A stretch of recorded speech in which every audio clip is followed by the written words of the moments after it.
आशीष Muzaffarpur, DJ आशीष Muzaffarpur, DJ आशीष Muzaffarpur, DJ आशीष मुजफ्फरपुर। दिलवा के तार ता गिटार खाली बाजे, मन करे चल जाई आजे। ओठ चुना मुनिया लगेला मुनिया, बोले तो सरह का मसाज। गीत तो हमारे नाम जिसे महंगा पिया, महंगा पिया। अरे पाँव में पहिर ले छागल बिया, दिल वाली दिल लेके भागल बिया। हमरो से बेची हो तो पागल बिया, दिल वाली दिल लेके भागल बिया।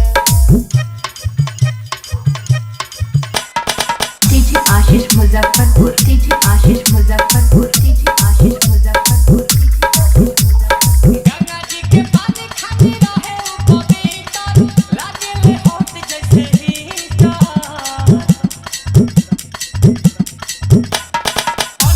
बरस के उठने धीरे हंस के, बस गल दिलवा के भीतर। नीलकमल साथी रात भर जहरम दिया, जहरम दिया।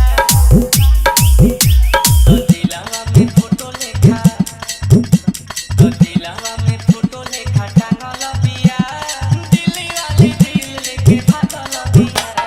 हमरो से बेची हो तो पागल बिया, दिल वाली दिल लेके भागल बिया। डीजे आशीष मुजफ्फरपुर, डीजे आशीष मुजफ्फरपुर, डीजे आशीष मुजफ्फरपुर, डीजे आशीष मुजफ्फरपुर।